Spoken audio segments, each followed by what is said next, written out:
What game is easy to learn but also very satisfying to play? Portal. The mechanics are easy to learn, but there are no two puzzles that are the same. Edit. Thank you for the silver, kind stranger. The first Plants vs Zombies.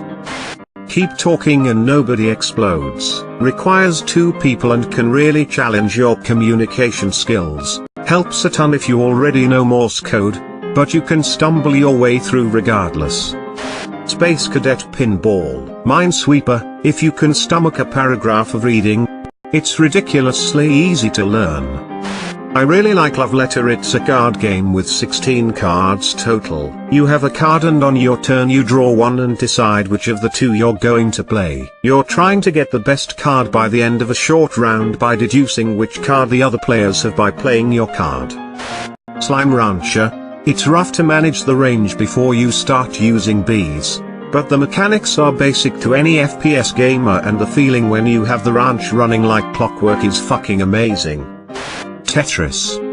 Minecraft to an extent. You need a minor bit of knowledge on how to start. That first day you need to punch trees to make planks to make a workbench, but once you know that a massive sandbox game opens up to you, build stuff that you think is cool, play with friends, kill the Ender Dragon, mod the ever-living bejesus out of it. The options are dizzying. As to why it isn't necessarily easy to learn, there is a lot in the game, Redstone specifically, that borderline requires a minor in computer science to properly understand. The good news is Redstone is a late game optional thing that can make your life easier and does some neat stuff but is far from required to pick up.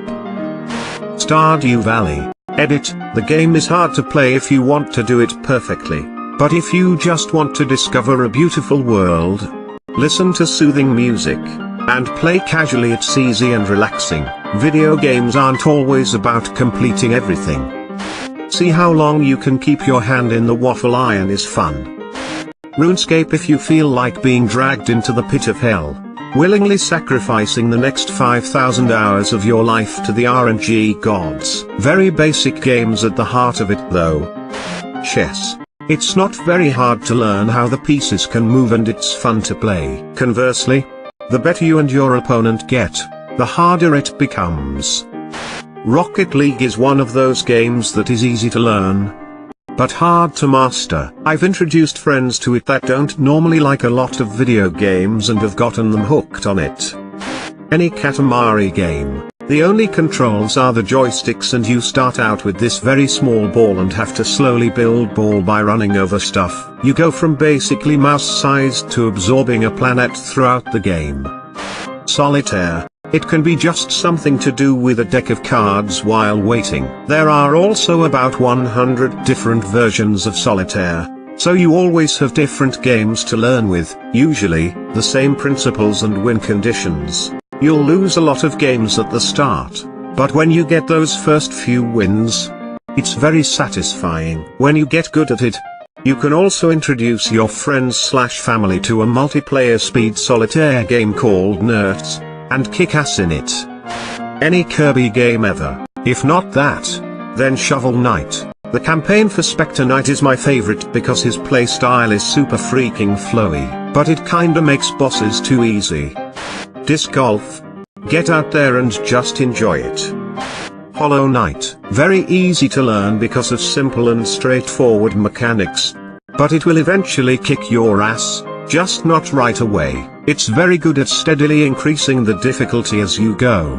Also very satisfying when you play it well. The later bosses can feel like a choreographed dance when you get the patterns down.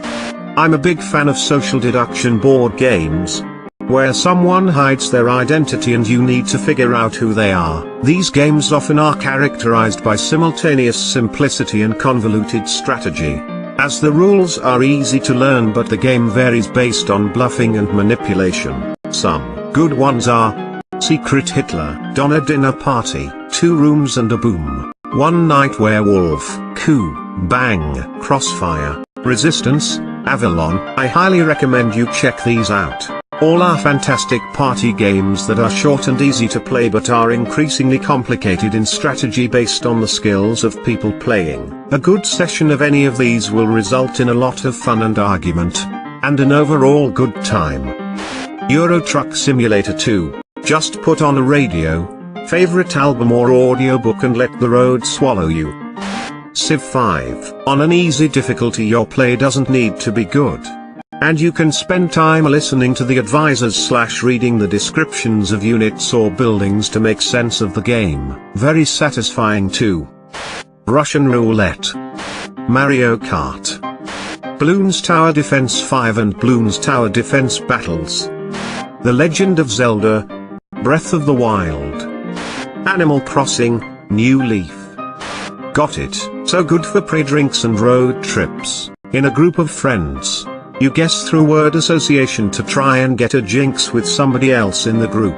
I'll break it down with a quick example. I say got it when I think of the first word to kick off the game, can be anything. My friend also comes up with the first word and says got it. We then say 3.2.1 and then simultaneously I say pineapple and he says C. Then the group thinks about what they think the next word will be, that the previous two words remind them of. Because my friend and I are on the same wavelength and know what the other one will be thinking, we say got it, 3, 2, 1 and simultaneously say SpongeBob. Then we high five as we've won that round. If I'm playing with my dad I say SpongeBob and he say Tropics. Then we brainstorm about what the next word will be.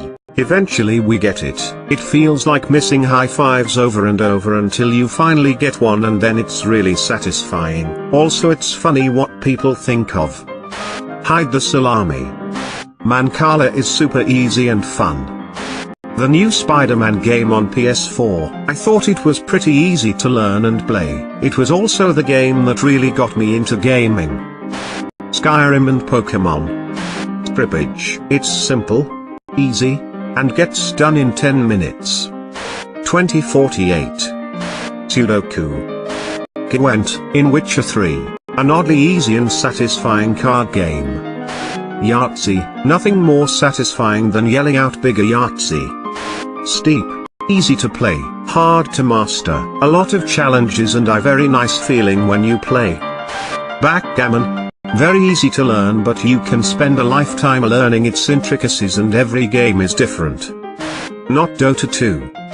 OSU has a simple idea but can still be hard and is pretty satisfying to play too. Take a bit of time to get used to the controls too. Halo CE. Very simple controls and fun to play. Newer Halo games have more going on and flood the gameplay, making it harder to pick up the older you get. The original Halo games were simple without any abilities and made it clear what you were doing and why. War. Journey. Pokemon. It's a popular RPG game that allows people to figure out the strengths and weaknesses of the creatures they're battling and catching. It's been around since the late 90s and it shows no signs of slowing down. Gotta catch 'em all. A lot of platformers that have well optimized speed runs. For me it's Mario Odyssey. Beat the Devil. A card game for one. Take a deck of cards and shuffle it. Flip the top card and place on a table. This is pile 1. Flip the next card and place it next to it, pile 2. If these two cards do not have matching numbers, flip the next card and create pile 3. If none of the 3 match, create pile 4. So on and so forth until you have 8 piles. If you have 8 piles and none of the cards match, you lose. Reshuffle all cards and start again. If, at any point, you get 2 cards that match number/letter, take the top 2 cards from the deck and put them on top of each card in the matching pair, then proceed with the ultimate goal of putting down all cards in the deck. But again, if you have all 8 piles and no matches, you lose and must restart. So for example, you put down 3 cards and have no matches. 8, 4, K. Then on the next draw you put down another 4. 8, 4, K, 4. You take the next 2 cards from the deck and cover both 4s. Let's say these cards are 7 and K. 8, 7, K, K. A new pair is now on the table. Take the next 2 cards from the deck and cover the kings. Let's say they are 2 and a 8, 7, 2, a. There are no matches, so you draw and create pile 5. If that creates a match, cover them. If not, create pile 6. So on and so forth until you have all the cards down or you have 8 piles and no matches. Really great mindless little game for when you're watching TV but feel like doing something with your hands. And, for whatever reason, very satisfying when you end up winning, though it's pretty rare.